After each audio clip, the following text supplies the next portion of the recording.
100 doctors failed to cure the mafia boss's son, but the 15-year-old black medical genius daughter of the janitor cured him instantly, and what happened next, no one would ever forget. Get out of there, girl. This is no place for a child. Dr. Peterson's sharp voice cut through the soft hum of machines and the low country song echoing faintly from the nurse's station. The man's lab coat was crisp, his silver hair perfectly combed, his presence commanding. He stood like a wall in front of the VIP room door, determined to block Kesha from entering, as though her mere existence might contaminate the air of privilege inside.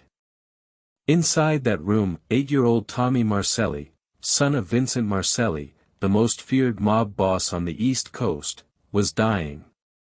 3 weeks of agony, 3 continents of specialists, and not one doctor could figure out why. Harvard, Johns Hopkins, Mayo Clinic, each one had tried and failed.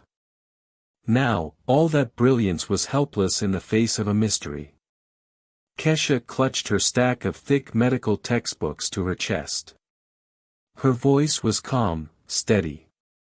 My father's been cleaning these halls for 20 years, Dr. Peterson. I know this hospital better than most interns. Peterson smirked. Oh, really?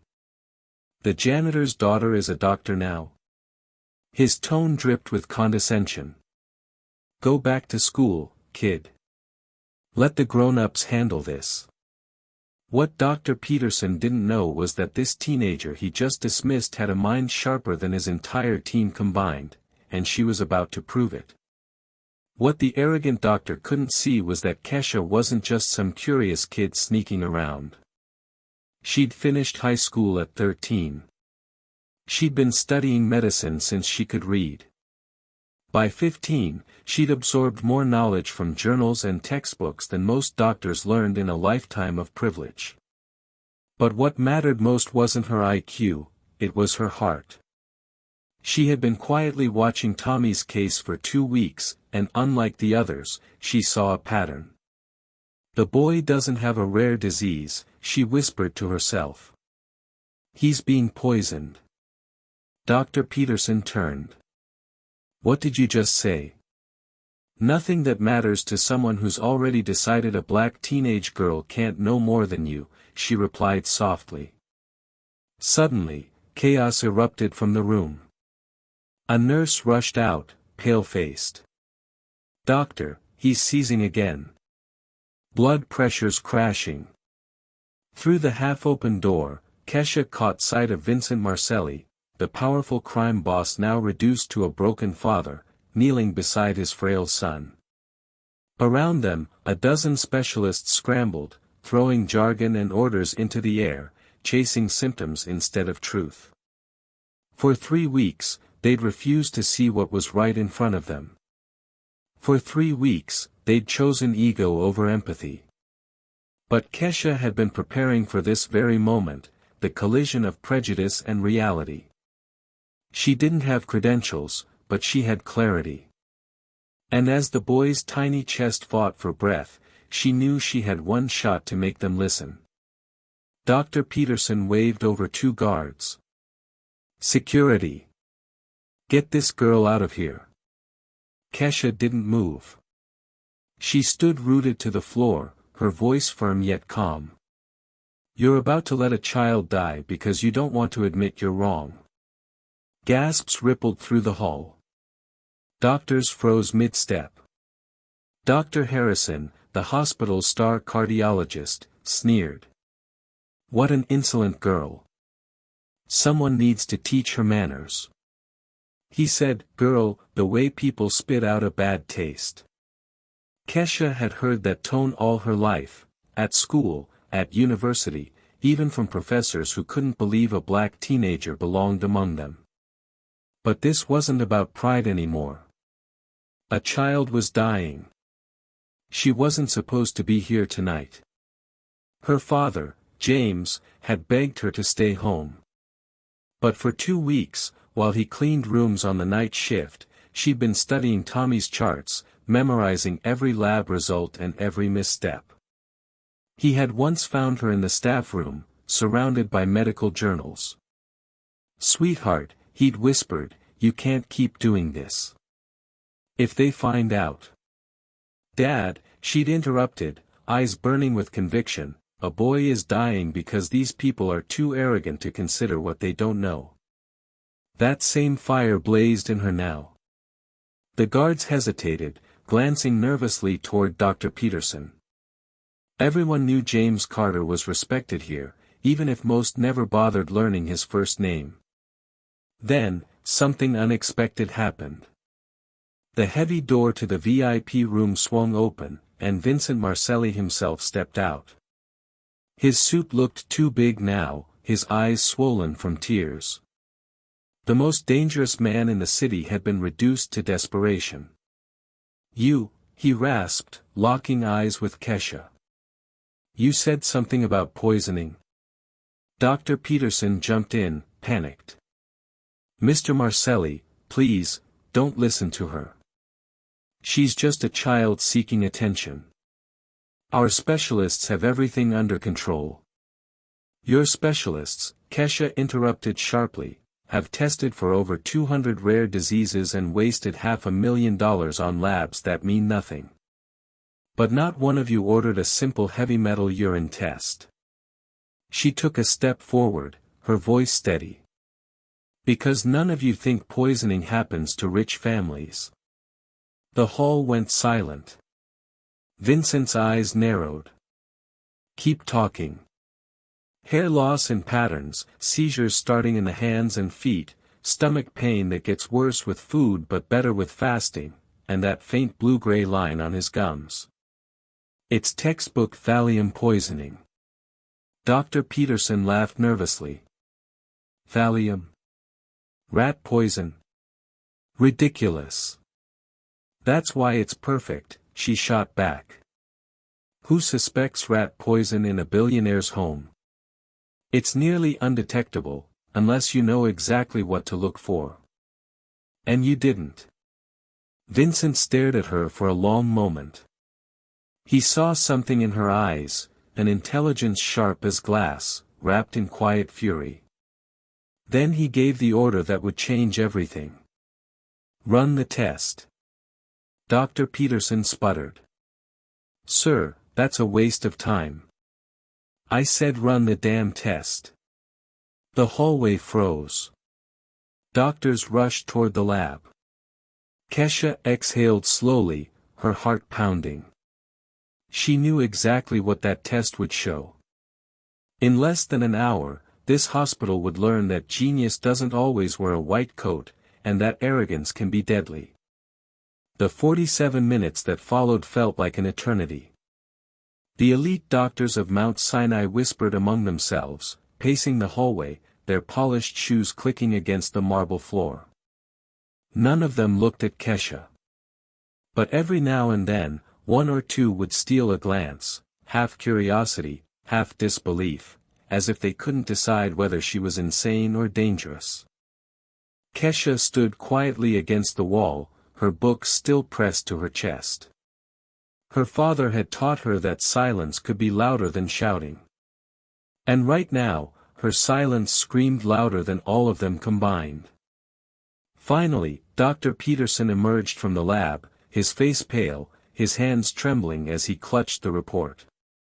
This can't be right," he muttered. He stared at the numbers again and again, hoping they'd magically change. Thallium levels 15 times higher than normal. Acute poisoning.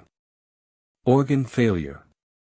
The hallway fell utterly silent. You could have heard a pin drop. 12 doctors, each with degrees worth more than Kesha's family home, stared at a 15-year-old black girl who had solved a puzzle they couldn't. "Impossible," Dr. Harrison whispered, snatching the paper from Peterson's hand. "She's a child. A child." Before anyone could respond, Vincent Marcelli stepped forward.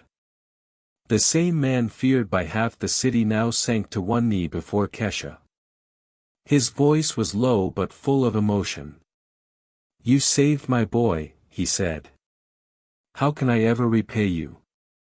Kesha's eyes softened, but her tone stayed steady. Let me finish what I started. Thallium doesn't appear by accident. Someone's poisoning Tommy, and I'm going to find out who. Dr. Peterson exploded. Enough. You've humiliated us enough for one night. A minor has no authority here. This is a medical and legal matter. Kesha turned slowly to face him, a calm smile forming. It wasn't innocent, it was razor sharp. Dr. Peterson, what school did you attend? He blinked, confused. Harvard Medical School. Class of 1998. Why? She pulled out her phone and, with a few quick taps, opened a page. Because according to Harvard's own toxicology curriculum from 1998, she said, turning the screen toward him, thallium is listed as the third most common source of child poisoning. First page, introductory chapter. A flush of red crept up his neck. And here's the March 2019 Journal of Pediatric Emergency Medicine, she continued, swiping through. You co-authored an article on pediatric diagnostics. Page 127, line 15. Her voice tightened with precision. It says, in cases of progressive neurological decline with no clear cause, always consider heavy metal poisoning, especially thallium. So tell me, doctor, how does the man who literally wrote that rule forget it for 3 straight weeks? The air thickened. Nobody spoke. Kesha's question hung in the silence like a blade.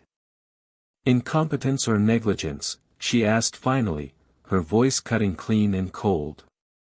Dr. Peterson opened his mouth but no sound came out. For the first time in his career, he looked small. Just then, a familiar figure appeared at the end of the hall, James Carter, Kesha's father, pushing his mop bucket.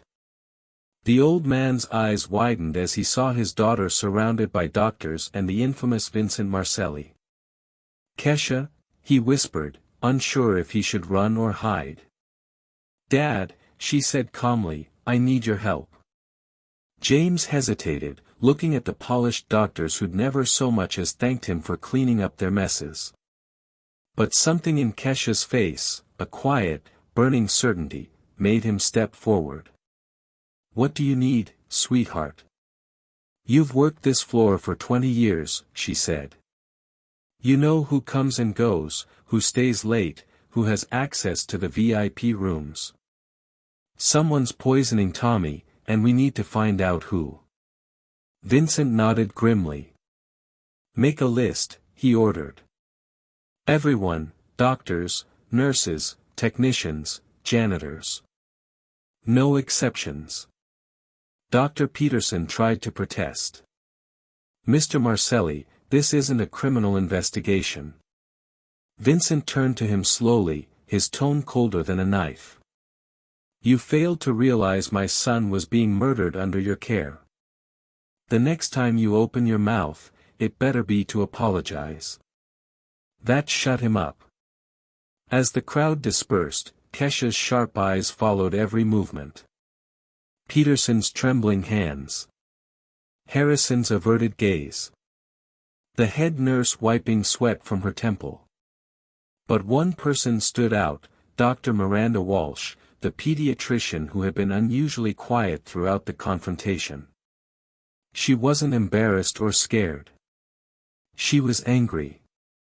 And Kesha knew that kind of anger, it wasn't guilt. It was fear. The kind of fear that belongs to someone with something to hide. Later, as Kesha and her father walked down the dim corridor, she lowered her voice. Dad, I need you to watch Dr. Walsh. Don't let her know. Write down everything she does, everyone she talks to, every room she enters. James frowned. Why her? Because when everyone else was ashamed, she was furious. And not at me for embarrassing them, but for saving Tommy. James stopped walking. He'd cleaned these walls long enough to know danger when he saw it. He looked at his daughter, his little girl who used to fall asleep on his cleaning cart while he worked, and realized she wasn't just smart. She was stepping into something dark.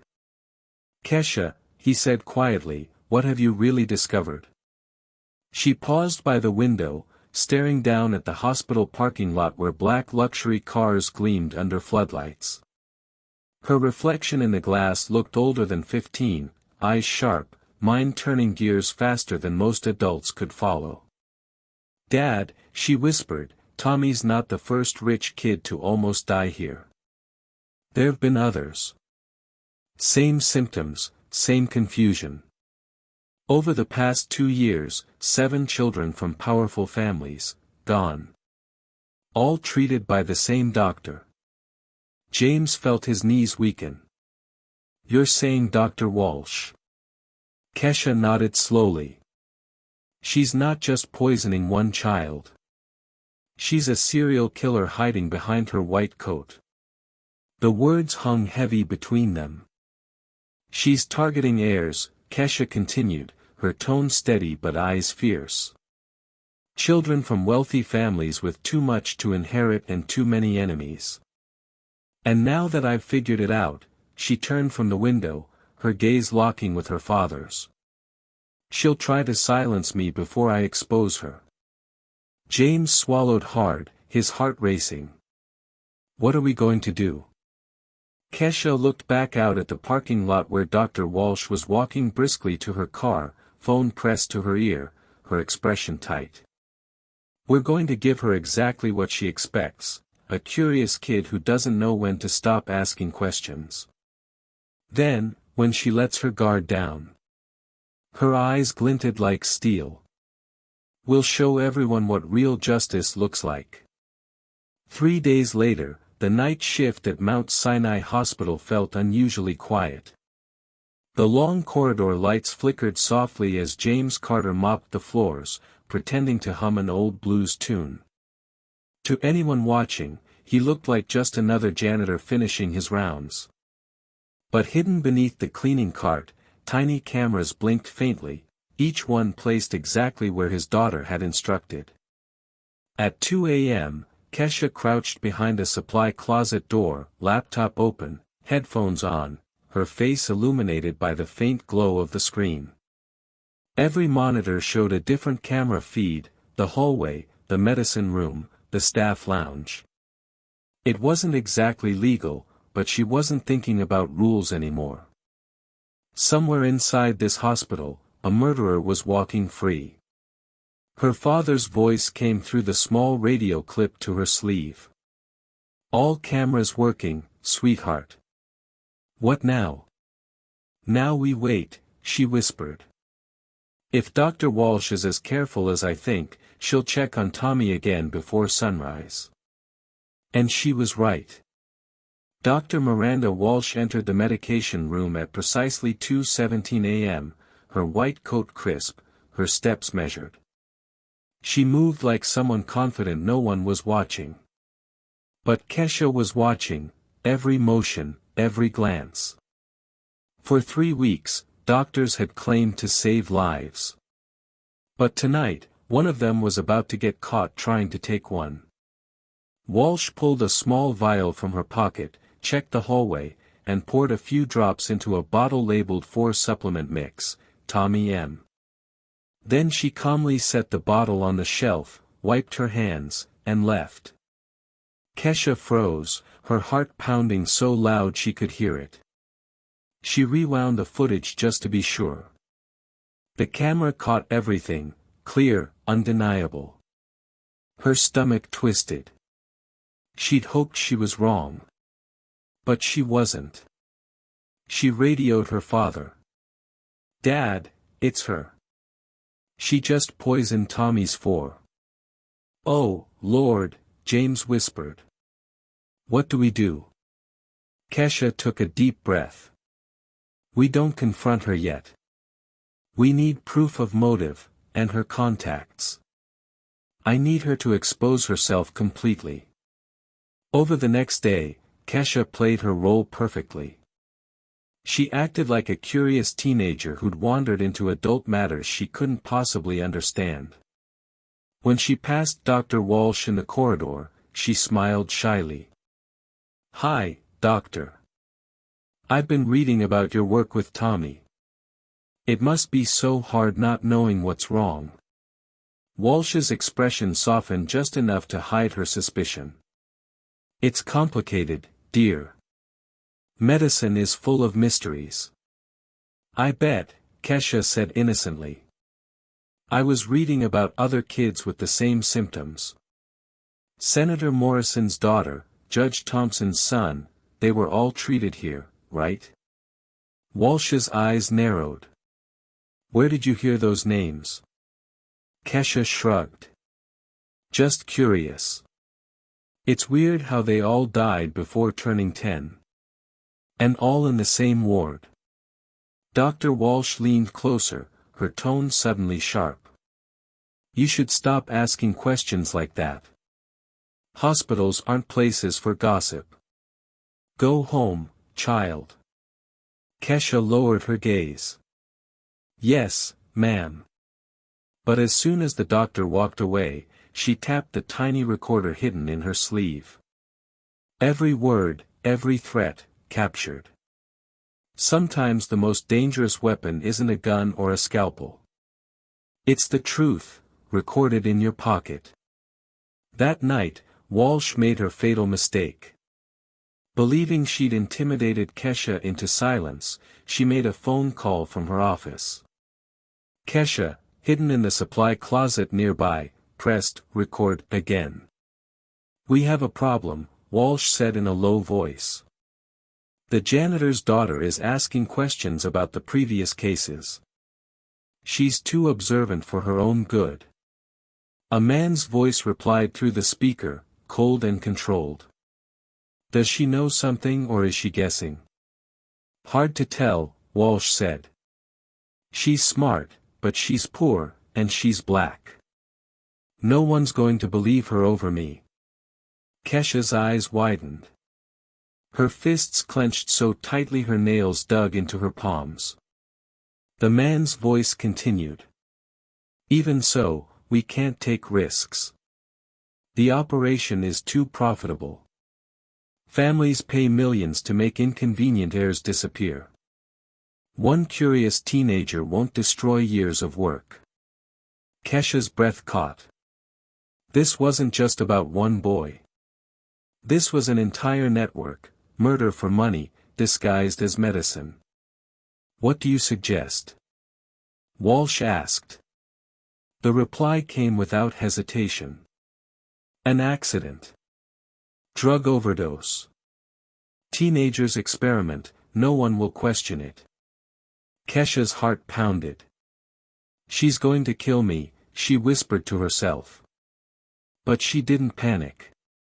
She just pressed save on her laptop. The entire conversation, every word, was safely stored.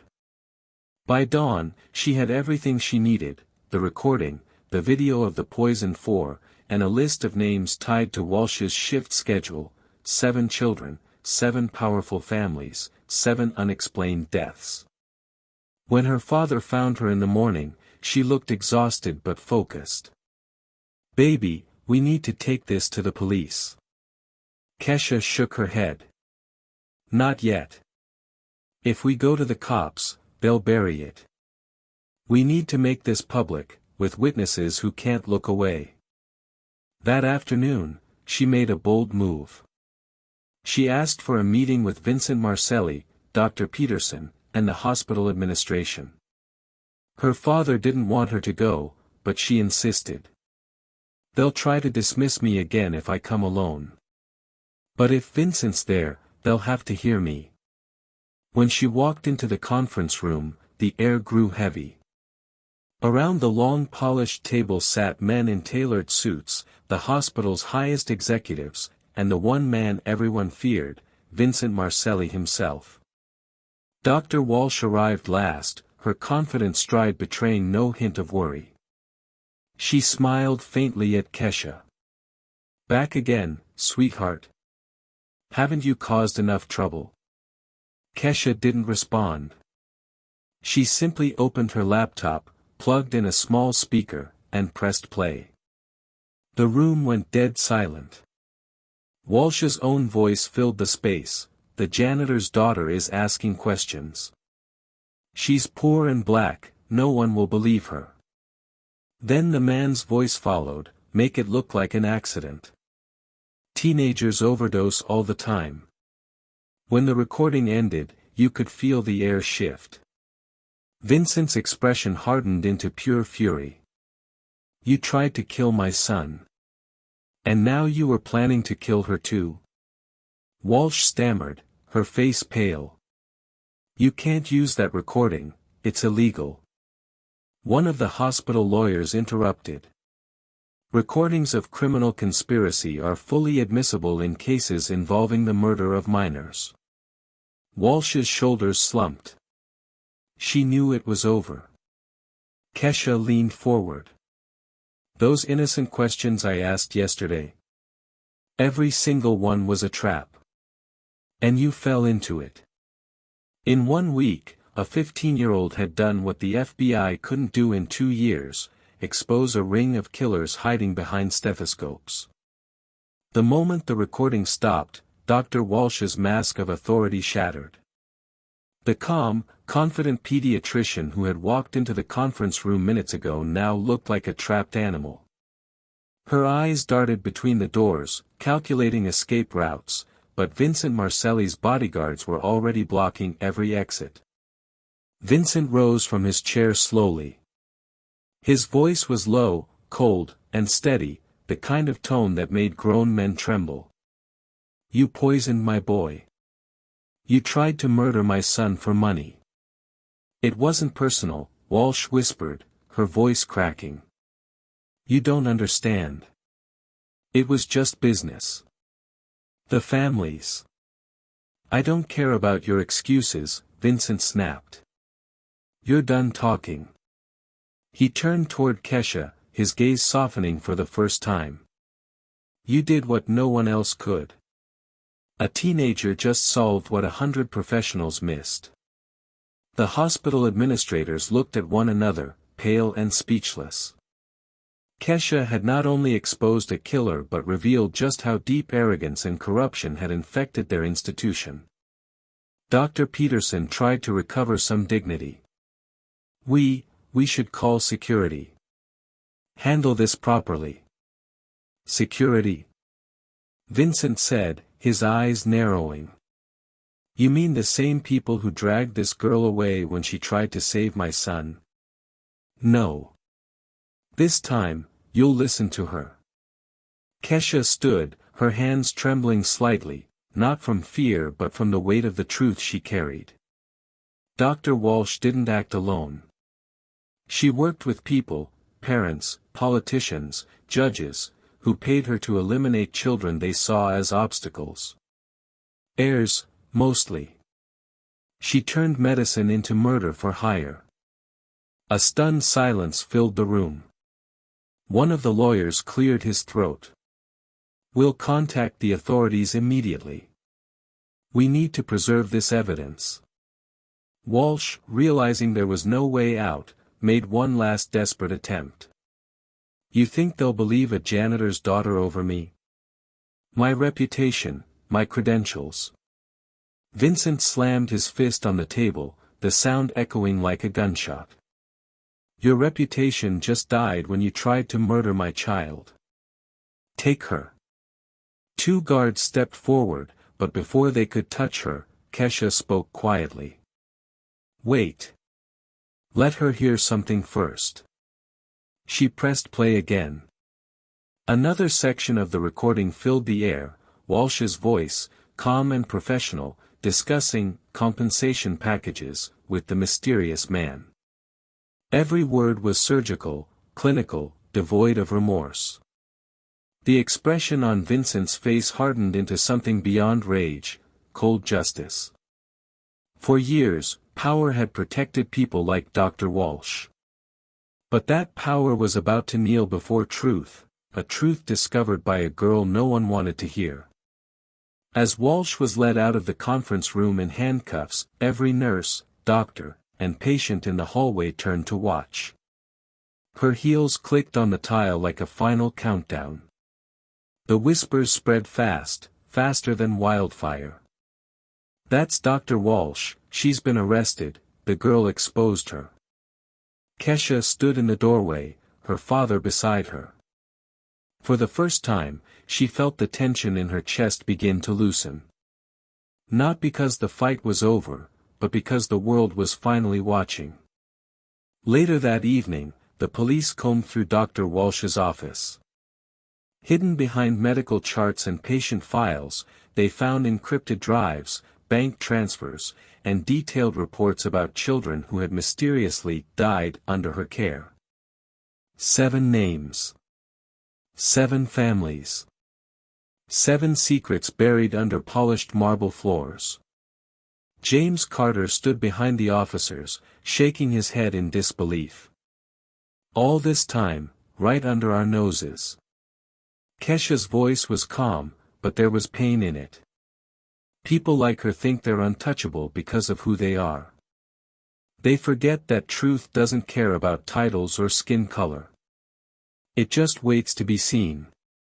Arrogance and genius isn't privilege, it's purpose." And tonight, purpose had won. The next morning, the world knew. News vans lined the street outside Mount Sinai. Headlines blared across the country. Elite pediatrician arrested for serial murders of wealthy children. 15-year-old prodigy exposes hospital conspiracy. Janitor's daughter outsmarts nation's top doctors. Kesha's face was everywhere: TV, newspapers, social media. Some called her a hero, others whispered that she'd gotten lucky. But she didn't care about fame. What mattered was Tommy, awake, recovering, alive. When Vincent visited them that afternoon, he didn't come as a mob boss. He came as a father. Tommy ran to Kesha, throwing his arms around her. "You saved me," he said simply. Vincent's eyes glistened. "I owe you everything." Kesha smiled.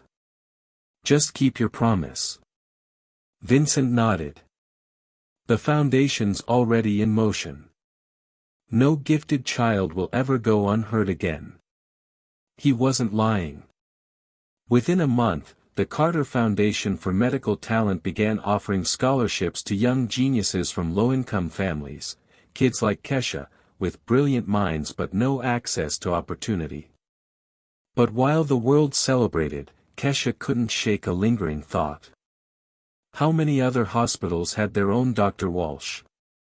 How many brilliant voices were still being silenced because they didn't look the part? That night, she sat by the hospital window, city lights reflecting in her eyes. "We stopped one monster," she said softly to her father. "But there are more out there." James placed a hand on her shoulder. "You can't fight them all, baby." Kesha smiled faintly. "Maybe not. But I can make sure the next girl like me knows she can fight back. Sometimes, revolution doesn't start with an army. It starts with one voice refusing to be silenced." By the end of the week, federal agents had arrested 7 wealthy parents connected to Dr. Walsh's operation. Senators resigned. Judges were indicted. The entire nation watched as the walls of privilege cracked under the weight of truth. Dr. Peterson wasn't spared either. His negligence was broadcast in every report. The man who once mocked Kesha now avoided cameras, mumbling excuses to anyone who'd listen.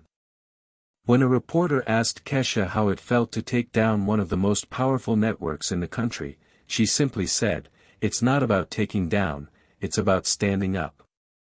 The world listened. The hospital, once proud and untouchable, had been forced to confront its own blindness. For the first time in its history, it implemented what became known as the Carter Protocol, a new standard requiring all undiagnosed cases to include toxicology screening. Hundreds of hospitals soon followed. Vincent made sure of that. A month later, Kesha stood beside him at a press conference, cameras flashing, her father watching proudly from the crowd. "No one," she said, her voice steady, "should have to fight this hard to be heard. Not because of age, not because of color, not because of class." Applause filled the room. As she left the stage, Vincent leaned over and whispered, "You know, you could have asked me for revenge, Kesha. But you chose justice." She smiled. Revenge destroys. Justice rebuilds. 6 months later, Mount Sinai Hospital looked very different. The marble floors still shone, the hallways still echoed with the beeping of machines and hurried footsteps, but the air had changed.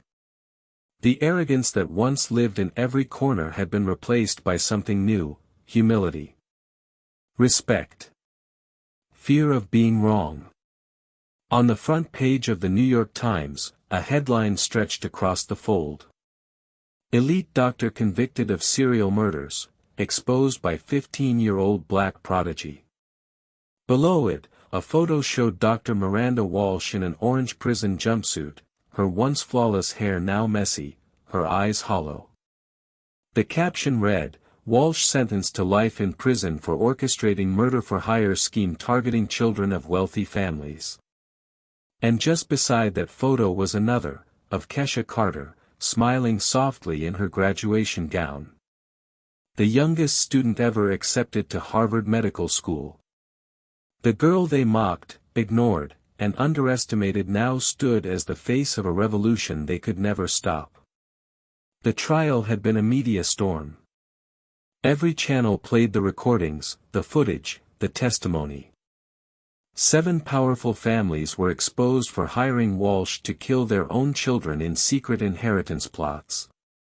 Senators resigned. Judges were arrested. Hospitals nationwide were forced to review every mysterious, pediatric death from the last decade. And through it all, Kesha never raised her voice. She let the truth speak for her. Her father, James, had been promoted to operations supervisor, his first real salary, his first home, his first time walking through the hospital without feeling invisible. The other janitors nodded with pride when they saw him. He wasn't just the cleaner anymore. He was the father of Dr. Kesha Carter. Dr. Peterson didn't fare as well.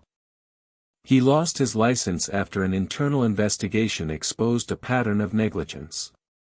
Now, he worked as a pharmaceutical representative, wandering from clinic to clinic, telling anyone who'd listen about how a little girl had ruined his career. No one had much sympathy for him. Meanwhile, Vincent Marcelli kept his promise.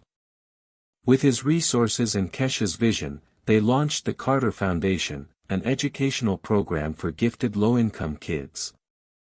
Within 6 months, it had centers in 5 states.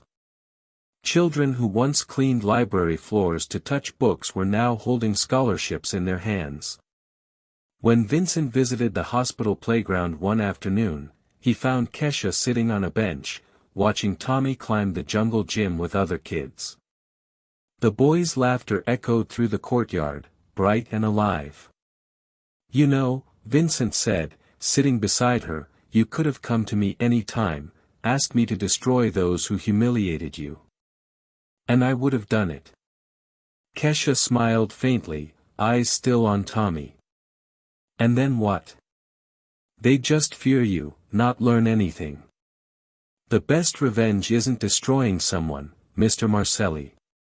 It's proving they were wrong about you."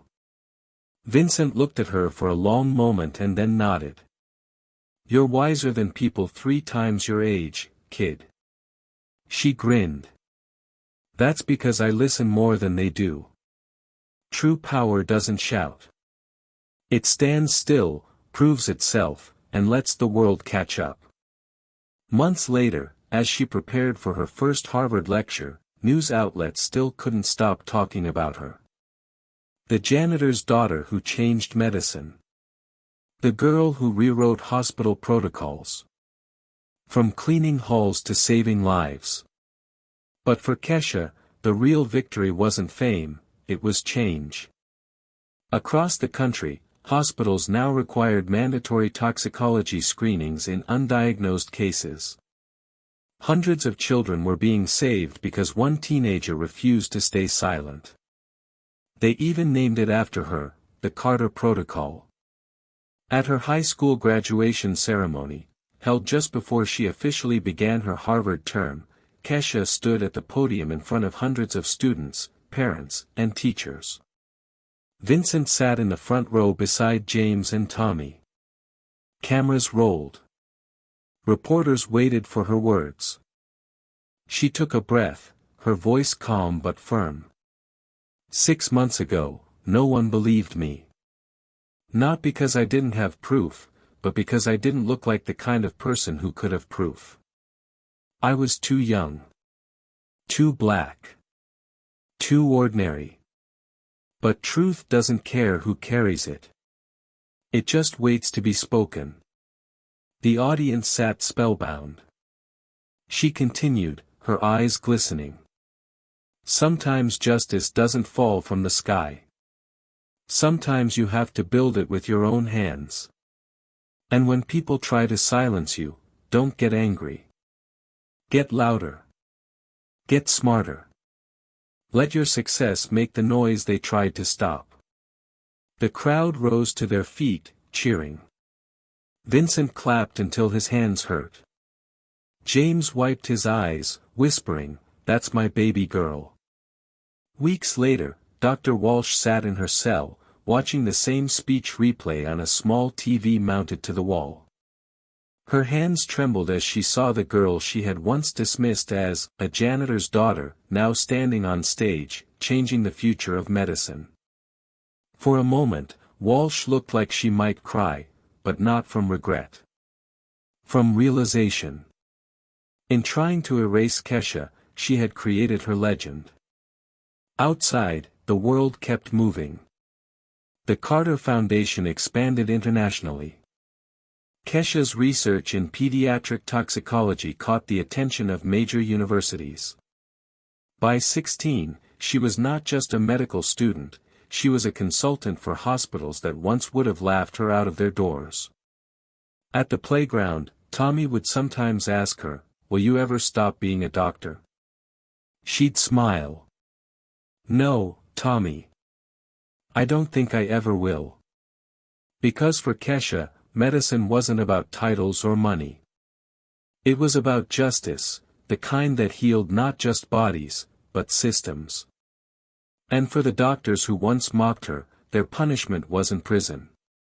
It was living long enough to watch the girl they ignored become the standard by which all future doctors would be measured. The greatest revenge isn't anger. It's excellence. Years later, people would still tell her story. Professors would show her recordings to new medical students. Parents would name their daughters after her.